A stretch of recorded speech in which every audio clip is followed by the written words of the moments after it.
It began with faint drops of blood on the church steps, almost invisible against the stone. Detectives followed the trail inside, their footsteps echoing through the empty pews. The line of crimson twisted through candlelight and silence, ending at a locked wooden panel near the altar. In the sacristy, they uncovered an old iron key hidden among robes, its weight cold and heavy. With a click, the hidden door creaked open, revealing a narrow passage into darkness. Inside, the secret room told a chilling story. Ritual symbols carved into the walls, rope coiled on the floor, and a chalice cracked, coated in dried blood. On the altar lay a single glove, stained deep red. Forensics later confirmed it held the DNA of a suspect already known to police. But before the arrest could be made, one question hung in the air. What else had this room once concealed? Like the video and share it with your friends. Subscribe to our channel for daily crime cases we uncover. Turn on notifications so you never miss an update. It began with a single drop of blood. Almost invisible, darkened against the ancient stone steps of the church, it could have been overlooked by anyone in a hurry. But detectives are not trained to rush past details. They paused, crouched, and followed with deliberate care. One drop became two became a faint streak, a line that seemed to whisper in crimson across the threshold of the sanctuary. The building loomed in silence, its doors heavy with age, its stained glass windows dark under the weight of night. This was no ordinary crime scene. This was consecrated ground, and yet something unspeakable had seeped into it. Inside, the air was cold and still.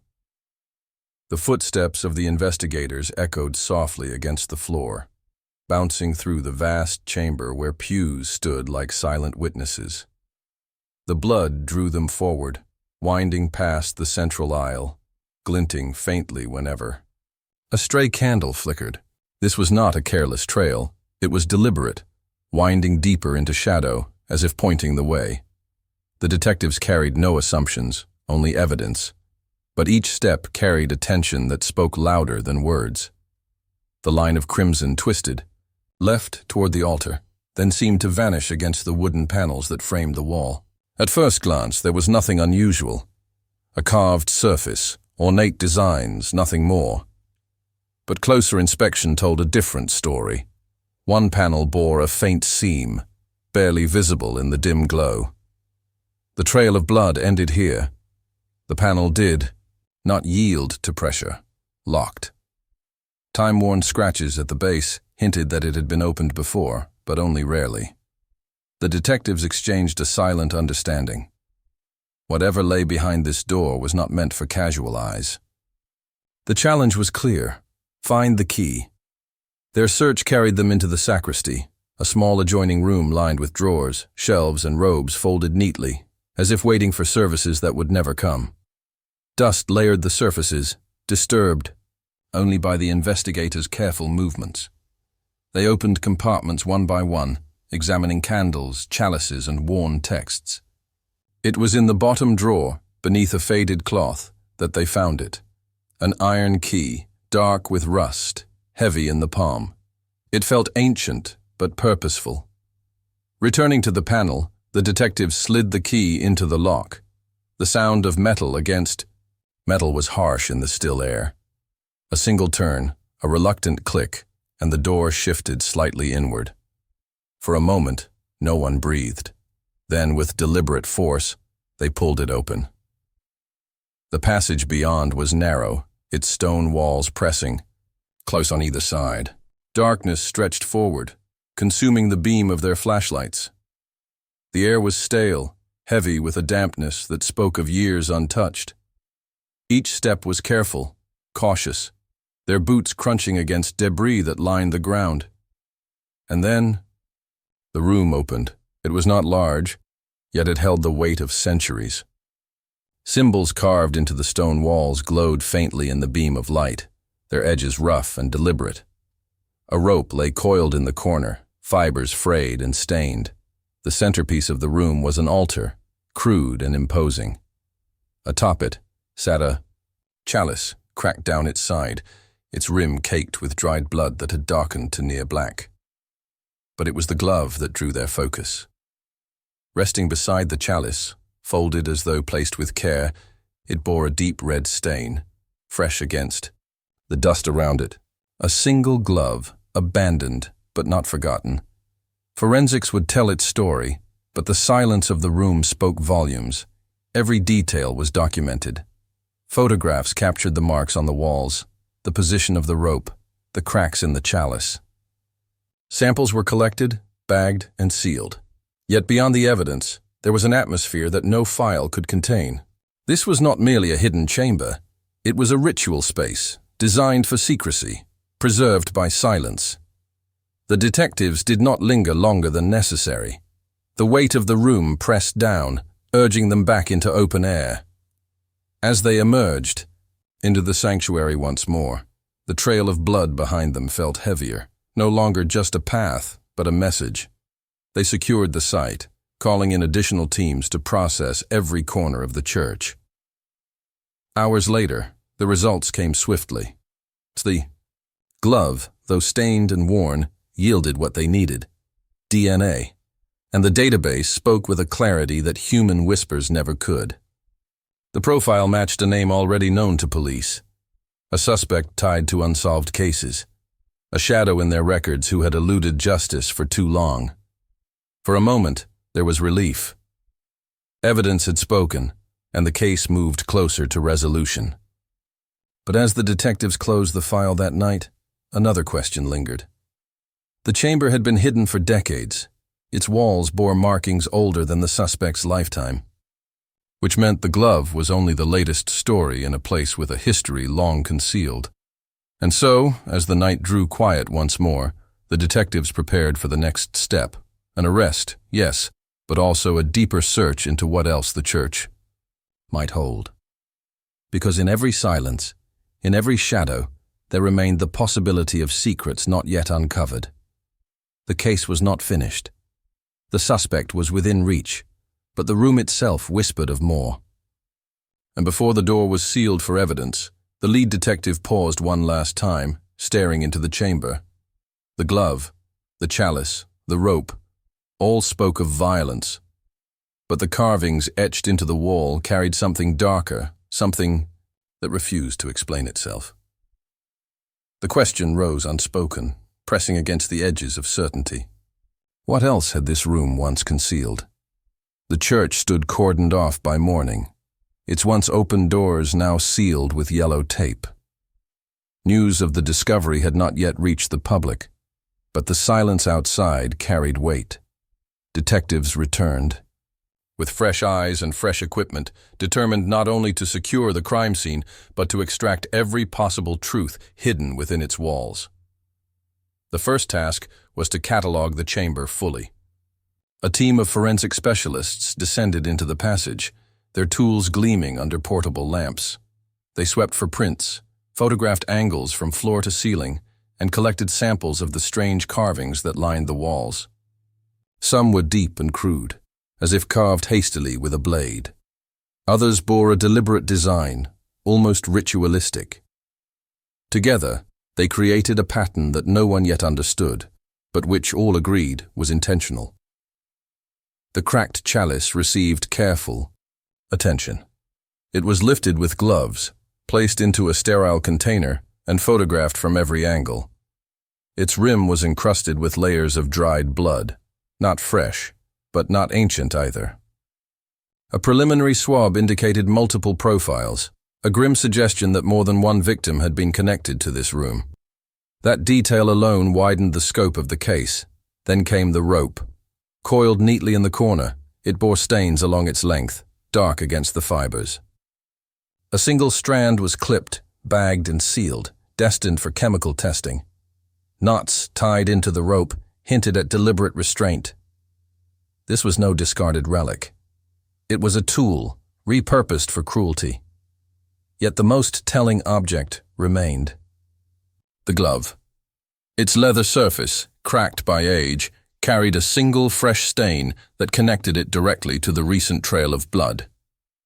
Under UV light, smaller flecks appeared along the stitching. When tested, the DNA confirmed what the database had already whispered. The suspect was no stranger. Their name was tied to unsolved disappearances across the region, files that had lingered in archives for years without closure. Now, the thread connected them to this room. But the chamber offered more than artifacts. As one detective examined the stone walls closely, a subtle irregularity caught the beam of his flashlight. Behind a loose stone, wedged deep into the mortar, rested a folded scrap of parchment. It was fragile, brittle with age, yet legible. The handwriting was sharp, angular, and hurried. The note contained only a few words. Sanctuary becomes silence. The walls will keep the rest. The message deepened the mystery. Was it written by the suspect, or someone who had used the room long before? The age of the parchment suggested decades at least, if not longer. That single piece of paper reframed the chamber not as an isolated crime scene, but as a place with history, a place that had been used, abandoned, and rediscovered. Detectives gathered around a folding table. In the nave of the church, their evidence spread across folders and sealed bags. Each item spoke in fragments, but not in full sentences. The chalice suggested ritual. The rope suggested restraint. The glove tied the suspect to the present, and the parchment hinted at a history no one could yet decipher. Outside, the world remained unaware. Reporters had not yet breached the perimeter, but whispers had already begun. Neighbors spoke of late-night sounds near the church, footsteps when no service was scheduled, candles lit when the building should have been dark. Local clergy avoided questions, claiming ignorance, though their eyes betrayed unease. Back at the forensic lab, results arrived in steady waves. The chalice contained traces of multiple blood types, though degradation limited exact identification. The rope bore human skin cells, likely from friction during restraint. The glove's DNA matched the suspect unequivocally, but also contained traces of another unknown profile, still being processed. Then came the files. Detectives pulled archived records tied to the suspect, disappearances that stretched back nearly a decade. Young men and women, all last seen near places of worship, small towns, or isolated communities. None were ever found. Each case had stalled for lack of evidence. Now, with the discovery of the chamber, threads once considered disconnected began to weave into a single, sinister pattern. But the question remained: was this room unique, or part of something larger? If the carvings and parchment suggested ritual, then perhaps other sites existed, other chambers, other altars. The thought pressed against the minds of the investigators, threatening to turn a solved case into a wider conspiracy. That night, the lead detective reviewed the folder alone. Photographs of the chalice and glove stared back from the page. The rope, the carvings, the parchment, all formed a puzzle that was only beginning to take shape. He paused at the final note, that single line etched into brittle paper. Sanctuary becomes silence. The walls will keep the rest. The words unsettled him. Evidence pointed to the suspect, yes. The DNA would hold in court. The arrest would come soon. But the parchment hinted at knowledge the suspect alone might not possess. It suggested legacy, continuity, perhaps even complicity. What if the church itself had long hidden secrets, passed from one generation to the next, with each adding their own mark to the walls? As dawn approached, a call came through. Forensics had matched one of the unidentified blood profiles from the chalice to a cold case file from 6 years prior. A missing woman, last seen leaving evening mass, never found. Her family had waited years for an answer. The chalice had spoken. The detective closed his eyes, absorbing the gravity of it. Justice was closer than ever. Yet even as resolution neared, the room lingered in his mind. Every item of evidence carried weight, but the carvings, the silent marks etched into stone, remained unexplained. And so the investigation pressed onward. Arrests would follow, trials would come, but the story of the secret room had only begun. Because if one chamber existed, untouched for decades, perhaps others waited to be uncovered. Perhaps the trail of blood was only the latest in a line that had never truly ended. As the detective filed away the parchment note, a gust of wind swept through the nave, extinguishing a candle left burning near the altar. For a brief moment, the church returned to complete darkness, as if swallowing its secrets once more. The detective stood still, the folder heavy in his hand. He did not move. Because in that silence, one thought refused to leave him. What if the suspect was not the only one who had ever walked those hidden steps?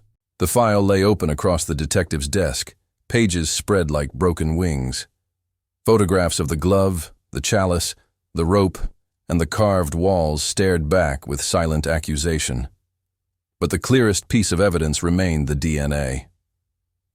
Science had spoken, and the match was undeniable. A name had risen from the database, one etched in cold case files for years. The suspect had lived quietly, at least on the surface. He held a job that drew little attention, moved frequently, and left behind few connections. Yet the records told another story, always near towns where someone vanished, always drifting away when questions grew too sharp. Police had never been able to hold him, never had enough to tie him to anything concrete. Until now, an arrest warrant was drawn, signed, and sealed by morning. The plan was straightforward: approach with caution, detain swiftly, secure without risk. But the weight of the secret room pressed on the team. They knew this was more than a simple capture. The suspect was not merely a man. They feared he was the last thread of something older, something that had reached into the very walls of the church. Surveillance began at first light. The suspect's residence was modest, a narrow two-story. On the edge of town, curtains drawn tight even in daylight. Hours passed in stillness until movement stirred behind the glass. He emerged slowly, carrying nothing but a satchel. His walk was deliberate, his gaze low, as though he already knew. Eyes were on him. Detectives advanced. Vehicles boxed him in at the corner, doors swung open, and commands cut through the morning air. The suspect froze, but not with fear, with calculation. His eyes lifted at last, and for a moment he simply stared, unblinking, as though testing their resolve. Then, without a word, he surrendered. At headquarters, the interrogation room was stark. A metal table, 2 chairs, and the weight of evidence laid out in folders. The suspect sat still, hands folded, eyes focused on the wall. Detectives spoke of the glove, of the blood, of the chalice and the carvings. They spoke of the parchment. Note, its cryptic message etched in hurried script. Yet through it all, the suspect remained silent. When at last he spoke, his words were not defensive, but deliberate. "The room is not mine," he said quietly. "It was there before me. I only added to it. The admission was chilling." He did not deny the glove, nor the blood, nor even his presence in the chamber.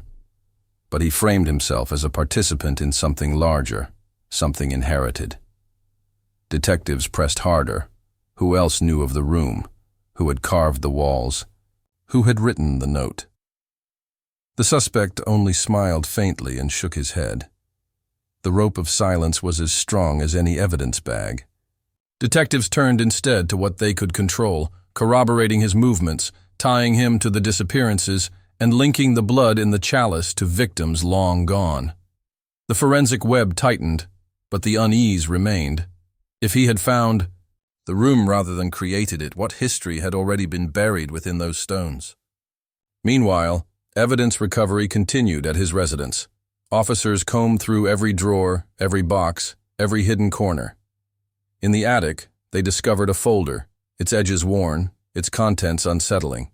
Inside were photographs, grainy, dark, most taken at night. They showed churches, chapels, small sanctuaries across several towns. In each, the angle was the same. Back doors, side entrances, windows left ajar, as though someone had been scouting, cataloguing, preparing. One photograph stood apart. It showed the very church where the secret room was found.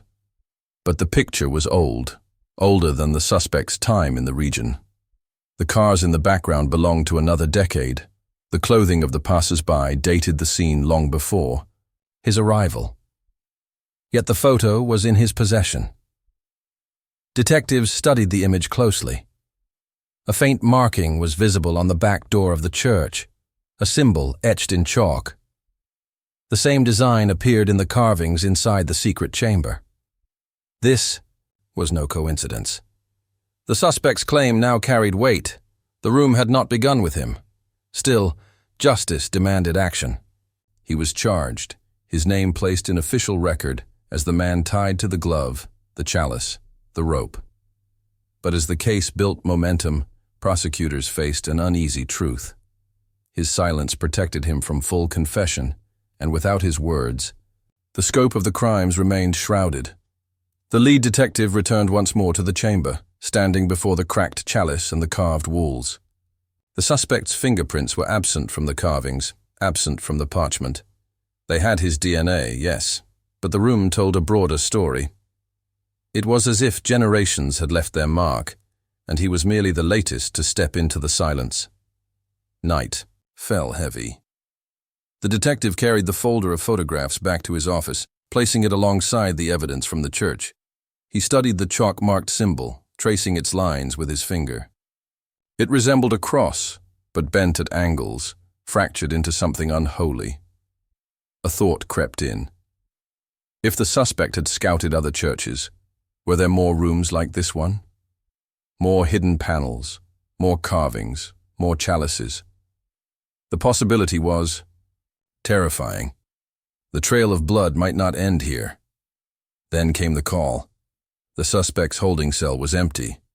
Guards swore they had checked on him minutes before, but the door now stood ajar. No signs of struggle, no forced entry. Surveillance cameras had flickered, then gone black for precisely 3 minutes. And in that window, the man was gone. The E station erupted in chaos. Search teams deployed, roads were blocked, alerts sent to nearby towns. But the suspect had vanished, leaving behind only silence, as though he had stepped into another passage unseen. The detective held the folder of photographs tightly, his mind racing. The suspect had disappeared, but the evidence remained. The chalice, the glove, the carvings, the parchment, they all pointed to him. And yet his words echoed louder than ever. The room is not mine. It was there before me. As dawn approached, the detective stood once more before the church, staring at the sealed door of the secret room. Inside lay answers. Outside, the suspect moved freely. And somewhere in between, truth lingered, half seen, half hidden. The case had shifted. What began with a trail of blood now stretched further, pulling the investigation beyond a single man, and into the shadows of something older, larger, and far more dangerous. And as the detective turned away, a final message arrived, slipped beneath his office door. A folded sheet of paper, written in the same sharp hand as the parchment from the chamber. It bore only a single line. The first room is never the last. The escape left the department shaken. Hours earlier, the suspect had sat under fluorescent light, silent and immovable. Now his cell was empty, the lock unbroken, the cameras blank. He had vanished not as a fugitive crashing through walls, but as a ghost slipping through silence. The official explanation was a technical failure, but among the detectives, a darker thought spread. He had help. Roadblocks fanned across the county. Patrols combed wooded areas, abandoned buildings, rail yards where shadows stretched long. Helicopters swept with searchlights, but the man seemed to dissolve into the night. Each hour that passed widened the gap between what they knew and where he might be. The trail of blood had led them to the church. Now, the trail of silence was leading them nowhere. The lead detective did not waste time staring at maps. He returned to the evidence. The folder from the attic, the photographs of other churches, loomed as the most immediate clue. One image showed a small chapel 2 towns over, weather-beaten, and long closed. Another displayed a cathedral marked by scaffolding, as though caught mid-repair. In each, the chalk symbol appeared faintly near an entrance. The suspect had catalogued more than one place. If the note was right, the first, room is never the last, then these photographs were more than souvenirs. They were destinations. Detectives split into teams. One would comb the chapel, another the cathedral, a third the small parish pictured near farmland. Each building carried the weight of history, and each now bore suspicion. The lead detective chose the chapel. Rain fell as he arrived, steady against the roof of the vehicle. The structure stood crooked against the skyline, its paint peeling, its windows boarded. Chains wrapped the doors, but time had weakened them. A crowbar split the lock with effort, and the heavy wood swung open, groaning into darkness. Inside, dust hung thick, disturbed only by his careful steps. Pews sat collapsed, splinters scattered like bones. He scanned with his flashlight, searching for patterns. And then, there it was, the faint outline of chalk against stone, the same bent, cross-etched in a corner. The wall bore marks of disturbance. Panels did not align perfectly, seams visible beneath grime. He pressed, listened, pressed again. A hollow thud answered. Behind this wall lay space, perhaps another chamber. Tools were brought in, wood pried loose, and slowly a passage revealed itself. The air that spilled out was heavier than dust alone. The passage narrowed into darkness, stone walls pressing in, leading to a chamber that mirrored the first. Smaller but familiar. Symbols carved, rope discarded, an altar at its center. But this altar held something different. Instead of a chalice, a folder rested there, its cover stained, its corners warped by damp. The detective lifted it with care. Inside were documents, birth records, photographs, handwritten notes, names of the missing, faces lost to time, files that should have belonged to police archives now lay hidden beneath a church. And at the back of the folder, a single page written in the same angular script. The silence is kept until taken. One holds it, then another. The room is never empty. The words sent a chill deeper than the damp air. This was no lone actor. This was continuity. A pattern that lived through hands that passed the secret like inheritance.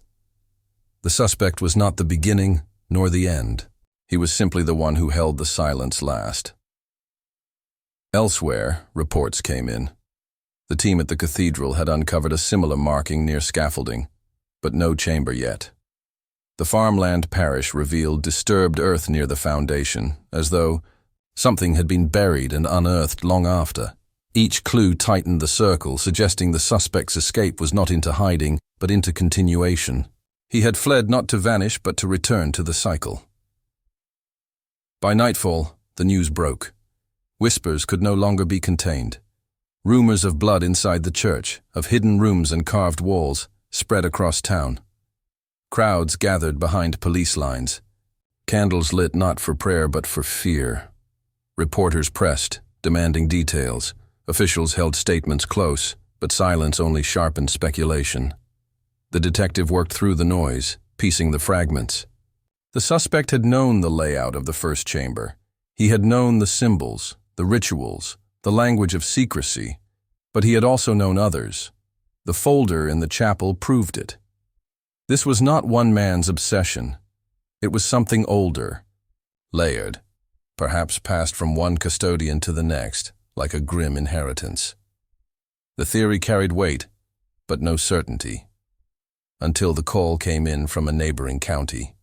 A patrol car had spotted a man walking alone near another church, miles from the last confirmed sighting. His description matched, but when officers approached, the man stepped into the shadows of the building, and by the time they entered, he was gone. The detective drove through the night, sirens trailing behind. The church stood small against the sky, its steeple broken, its doors chained. Inside, dust again gave way to silence. They found nothing, no suspect, no trail. But beneath one pew, tucked into the wood, lay another note. Folded, sharp script. You follow, but you do not listen. The walls speak louder than footsteps. The message taunted, but also guided. The detective stared at the wood grain, at the faint scratches that suggested something beneath. Another panel, another hollow space, another room yet unopened. The chase was no longer about one man alone. It was about uncovering the rooms themselves, the legacy that bound them, the silence they carried. Outside, the night deepened. The suspect was still at large. The rooms were multiplying, and the questions grew heavier with every discovery. The detective stood at the edge of the hidden panel, tools in hand, ready to pry it open. He knew what waited would not be simple evidence. It would be another piece of a story that stretched back further than the suspect's lifetime. And as his team gathered around, flashlights steady, the detective pressed the first wedge into the wood. The panel groaned, shifted, and began to give way. What lay behind it would either confirm the legacy or expose something darker than anyone had imagined. The panel loosened under steady pressure, splinters rising like fine dust in cold lamplight. Wood sighed, then yielded, and a narrow cavity revealed itself behind the pew. The passage was tight, barely wide enough for one person, with stone that felt damp and old under a gloved hand. The team advanced in silence, lights held low, every movement deliberate and slow. The corridor bent twice before it opened into a chamber no larger than a small office. This room was not a mirror of the first. It lacked a crude altar and bore fewer carved symbols, yet the signature remained. The bent cross appeared on the far wall, carved shallow and precise. More striking than the mark was a table of raw planks, set against the stone, topped with a sealed tin box wrapped in cloth tape, gone brittle with age, and a thin ledger bound in black. A coil of rope sat beneath the table legs, flattened by time, and a single candle had burned down to a stump on, a saucer rimmed with soot. The detective noted positions with quick sketches, then photographed every angle. The ledger came first. Its pages were stiff and yellowed, and the handwriting that crawled across them was narrow and disciplined. Each line recorded a date written out in long form, a location, and one word that repeated again and again like a held breath. Kept. The entries stretched back decades. The earliest pages named rural parishes that had since closed.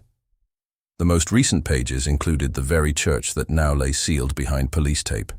The tin box demanded caution. The tape, flaked as a blade, lifted it free. Inside lay files separated by waxed paper, each labeled with a place and a year, and each containing small collections of photographs and notes. Many photographs depicted doors, panels, floor seams, and choir stalls viewed from angles that revealed little to a casual eye. To an investigator, they mapped access points with quiet precision. In the bottom of the box, beneath the paper, rested a key ring with 4 antique keys, each tagged with a hand-cut marker. The markers matched symbols scratched on the backs of several photographs. The detective spread the photos across a clean cloth and began pairing them with ledger entries. Patterns emerged fast, then faster, as if the room had waited to speak. The kept notation aligned with years that saw a person vanish near a listed church. Not all lines matched known cases. That detail was worse than any single link. It suggested the ledger held names no one had ever filed, or that records had been lost beyond recovery. The rope under the table pressed the air with a reminder. These were not abstractions. People had moved through these rooms and not returned to light. A second team radioed from the cathedral still under scaffolding. They had found a maintenance hatch hidden behind a panel that matched the old photograph. A short staircase led to a closed door. On it was the bent cross, cut clean and shallow. A locksmith had been called, and the door would open under supervision. The detective marked the location on the wall map and kept reading. Near the middle of the ledger, an entry differed from the others. Instead of kept, the scribe had written, released. The line recorded a small church that had burned down 20 years earlier. No victims in that event matched the disappearances, and no bodies had been recovered. The word glowed like ember under the beam. Released suggested an exit from silence, but the absence of a body suggested something else entirely. The chamber did not record mercy. It recorded process. Beneath the ledger, wrapped in paper that left a faint, chalky residue, lay an audio cassette and a pocket-sized player with old batteries taped to its side. The label on the cassette read in block letters that named the same year as the released entry. The detective logged the item and brought it to the table at the nave, where generators kept the lamps humming. Fresh batteries were inserted. The tape turned with a dry whisper, then spoke with low room tone that swelled and fell like breath. Voices entered the space, neither raised nor hurried. No names, no faces, only a ritual of tasks spoken in short phrases. The words described access, the checking of locks, the lighting of candles, and the clearing of traces.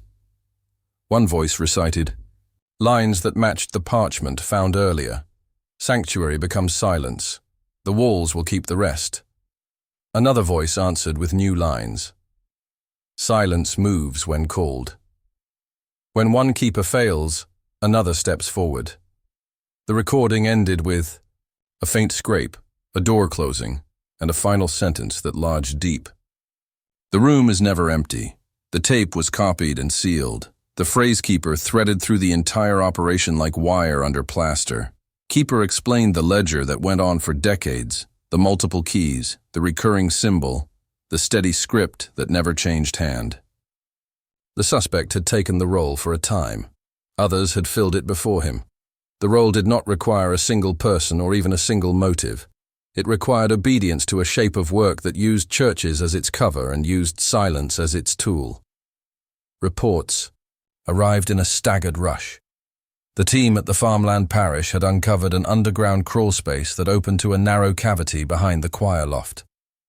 Stored inside was a wooden crate filled with candle stubs, a bundle of linen, and a manila folder marked with a year tied to a missing person. Photographs inside the folder displayed the interior of a chamber now caved in by water damage.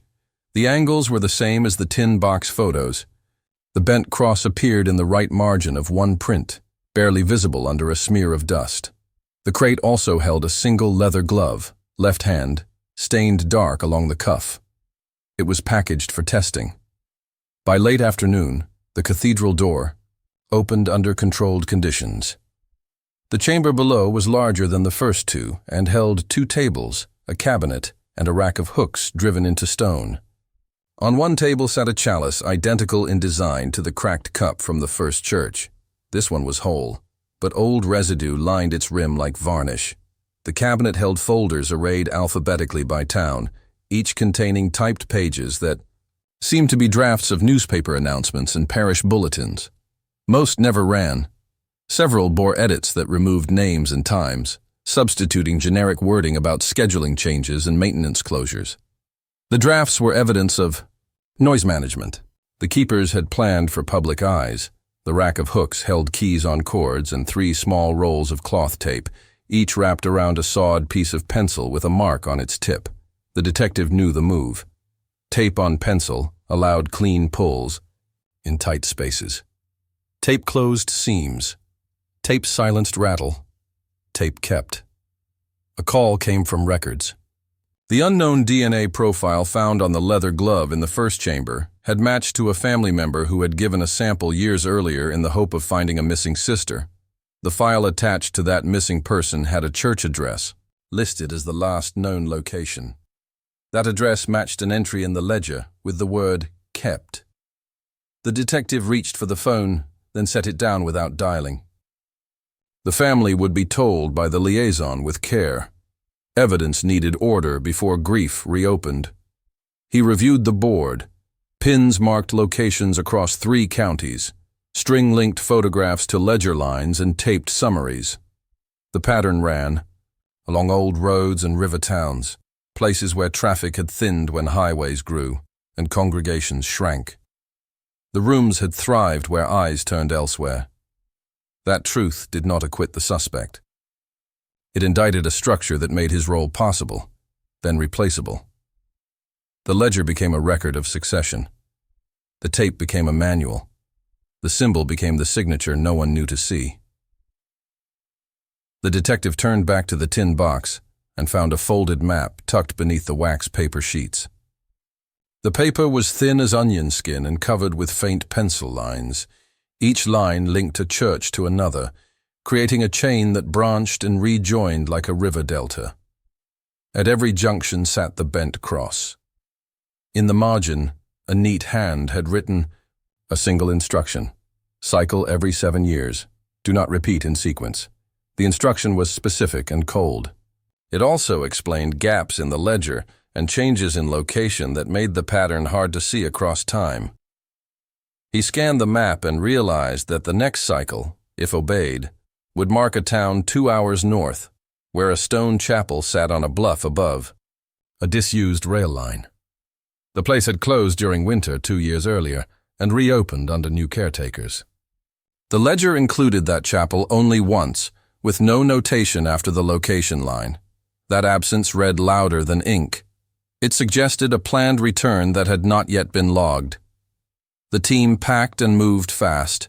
The drive cut through open fields and low hills, sky fading to iron as evening pressed in. They reached the chapel at dusk. The building sat with a posture that suggested patience rather than neglect. The doors were chained. The windows stared without reflection. Behind the chapel, a narrow service entrance wrapped around to a ground level hatch, where maintenance would have reached pipes and wiring. On the hatch, faint and nearly erased by weather, lay the bent cross. The detective set a light on the grass and brushed dirt from the hinges. The padlock gave with bolt cutters. The hatch lifted with a heavy sound and spilled stale air. The passage beneath ran shallow, then deeper, then turned left, where stone replaced earth. Lamplight caught a seam that was either a door or a panel carved to pass as wall. The edges were clean. Recent work had been done here. Tape residue lined, the lip in 3 short bands. The detective felt the quiet thrum that always marked the threshold between search and find. He knelt and pressed a palm to the seam. Cool stone, no vibration, no movement. He slid a thin wedge into the gap and tapped twice. The panel shifted a fraction, then settled back. A screwdriver followed, prying just enough to breathe. Air slipped through, tinged with tallow and rust. The team turned off one light to see if any glow woke behind the panel. Darkness held. The detective braced a shoulder, set grips in place, and levered the panel open inch by inch until it cleared its latch. Inside, the chamber waited with its own stillness. The bent cross marked the far wall. A table stood within reach, set with a folder that had not gathered dust, a candle that had not yet been burned, and a small phone that lay face down with a strip of cloth tape across its back. The folder had one word stenciled on its tab in block letters: cycle. The phone screen was dark. The tape had been cut once and pressed back into place, leaving a fingerprint pattern trapped in its adhesive. The detective reached for the folder, first, then stopped. The phone vibrated once against the wood, a single pulse in the dark. No number displayed, no sound followed. Only that one small movement that said someone else was on this thread and listening for a reply. The phone's vibration silenced as quickly as it came, leaving the chamber in still air. The detective stood motionless, eyes fixed on the dark screen, the folder still untouched on the table. Around him, the team tightened their circle. Flashlights trained on walls, corners, and seams. Every detail mattered now. Every movement could break the fragile edge between discovery and disaster. He chose caution. The phone was lifted with sterile gloves, sealed into a bag, and logged immediately. The tape across its back carried fresh ridges, fingerprints pressed and lifted recently. The folder, stenciled with the word cycle, remained on the table until the area was fully photographed. Only then did the detective open it. Inside lay a series of typed pages arranged with meticulous care. Each page listed a date, a location, and a series of roles. Entry, keeper, witness, silence. No names filled the spaces, only symbols that matched. The bent cross and variations of it, half marks, quartered lines, inverted angles. The structure suggested a ledger of duties, a schedule of succession. The cycle was not random. It was organized. It had rules. At the back of the folder, a single page differed. It bore no typed grid, no inked cross. Instead, in the same angular hand that had written the parchment note, a line stretched across the page like a final command. When the walls are opened, the silence ends. One must close it again. The words struck deeper than threat. They implied expectation, responsibility, even inevitability. Whoever uncovered a chamber did not simply expose evidence. They inherited the silence unless they refused. And refusal meant someone else would step forward, as the cassette had warned. When one keeper fails, another steps forward. The detective sealed the folder. The candle beside it was unburned, its wick trimmed clean. It had been placed as preparation, waiting for the cycle to resume. The team marked, logged, and packed everything. The chamber was sealed under guard. The site now stretched across counties, its map growing with each folder, ledger, and photograph. The cycle was wide, but its continuity had fractured. The suspect's escape had widened cracks. The silence no longer held. Back at headquarters, the evidence board filled wall after wall. Strings connected churches, photographs pinned in rows, ledger entries transcribed and coded. The cassette, the parchment, the folder labeled cycle, all layered into a structure too large for one man, too careful for chaos. What began with a trail of blood at one church now revealed an organized sequence that had moved quietly for decades. Yet, the law dealt in names, not symbols, and the suspect remained at large. His DNA tied him to the glove, to the chalice, to the most recent trail. He could be charged, but the wider structure resisted capture.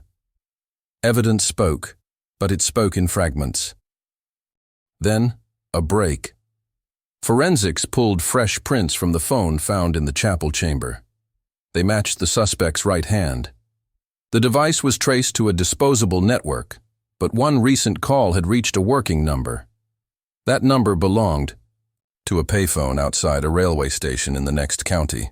Security footage showed the suspect passing by less than a day earlier, eyes low, satchel slung across his shoulder. He was not running. He was moving with direction. The detective and his team deployed fast, tracing the rail line north. The line of churches marked on the onion skin map followed the same path. It was not escape. It was continuation. The suspect was following the cycle as it had been written. At dusk, they reached a small stone church near the rail spur. The building sat crooked against the bluff, its bell tower cracked, its interior abandoned for years. Signs of disturbance were immediate. Fresh tracks in the dirt, a door left ajar, candle stubs scattered in the nave. The suspect had been here. The team fanned out, flashlights slicing the dark. The detective moved toward the altar, scanning seams in the floor and wall. His beam caught faint chalk at the baseboard, the bent cross drawn low, half rubbed away. He pressed. A panel shifted. Behind it, the smell of tallow and damp stone spilled outward. This chamber was different. Larger, deeper, its walls carved with fresher marks layered over old. At the center stood the suspect, his satchel at his feet. His hands raised not in surrender but in stillness. His eyes were calm, almost resigned. "You came," he said softly.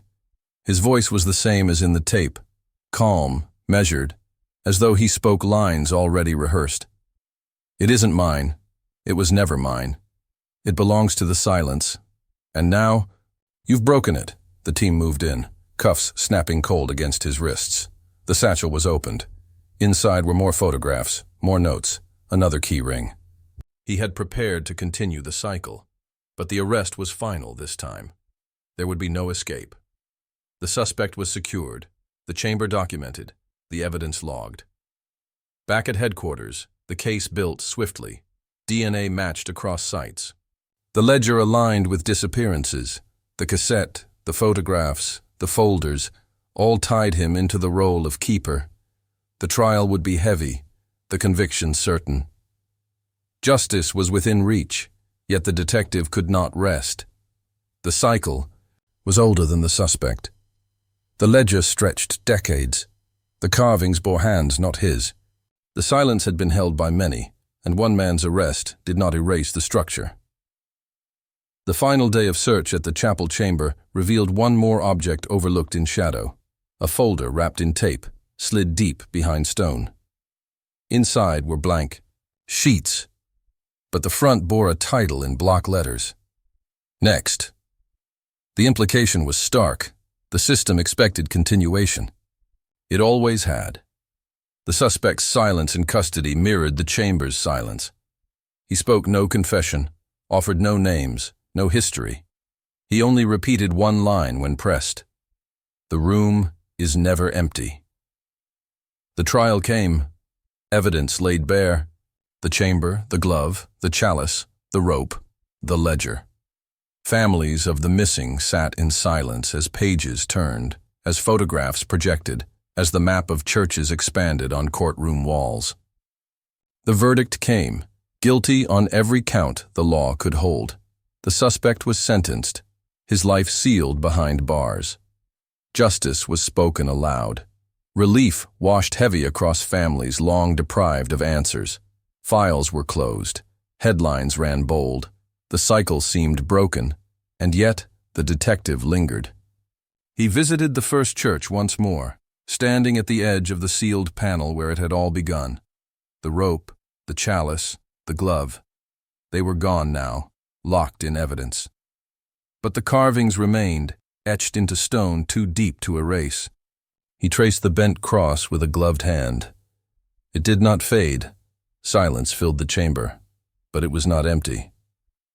The words from the tape, from the parchment, from the suspect, all pressed against the air. When one keeper fails, another steps forward. The case was solved. The suspect was caught. Justice was served. And yet, beneath the quiet of the church, a single thought persisted. The walls still held their marks. The silence was waiting. What are your thoughts on this case? Let us know in the comments. Like the video and share it with your friends. Subscribe to our channel for daily crime cases we uncover. Turn on notifications so you never miss an update.